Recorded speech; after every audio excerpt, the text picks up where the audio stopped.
일제에 강제로 끌려가 성착취를 당한 주로 한국인 위안부들을 계약을 맺고 자발적으로 성노동을 한 매춘으로 호도한 하버드대 존 마크 램디어 교수의 논문에 대한 비난 본물이 이제 쓰나미로 몰아치고 있습니다.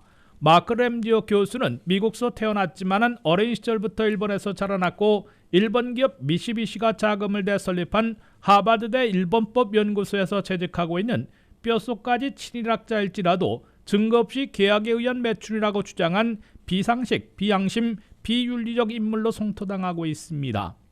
문제가 된 램디어 교수의 논문은 국제법과경쟁연구라는 연구지에 지난해 12월 온라인으로 공개되고 3월 중에는 책자로 출판될 예정입니다. 램디어 교수는 온라인으로 공개된 태평양전쟁 성노예 계약이라는 제목의 논문에서 태평양전쟁 당시 주로 한국인인 위안부들은 계약을 맺고 일한 자발적인 성노동자였으며 따라서 위안부는 성노예가 아니라 매춘이라고 주장했습니다. 그러면서 태평양전쟁 직전인 1937년 일본 여성들에게 적용했던 표본계약서를 제시하며 마치 전쟁 당시 한국인 위안부들도 그 계약서를 사용해 계약을 맺은 것처럼 오도했습니다.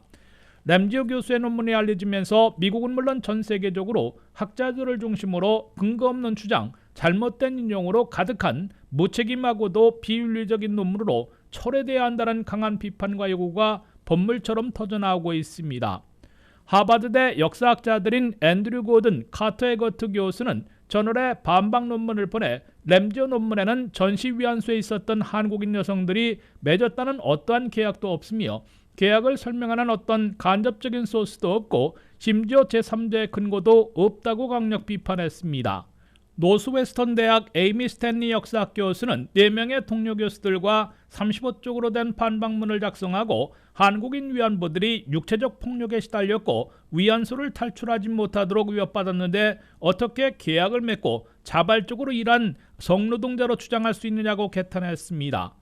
마이클 체 교수를 중심으로 UCLA의 경제학자들은 램디어 논문을 강도 높게 비판하고 논문 철회를 요구하는 연판장을 돌려 현재까지 노벨상 수상자들을 포함해 2,500명 이상 서명했습니다.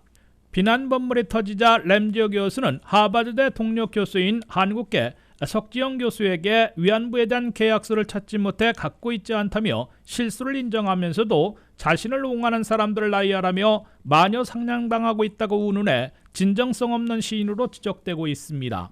게다가 그의 논문을 온라인으로 게재한 저널 측은 아직 논문 철회할 뜻을 밝히기는커녕 3월 중에 책자로 출간한다는 일정을 고수하고 있어 램디어 망작에 대한 인권투쟁은 더욱 거세질 것으로 예고되고 있습니다. WKTV 뉴스 한면택입니다.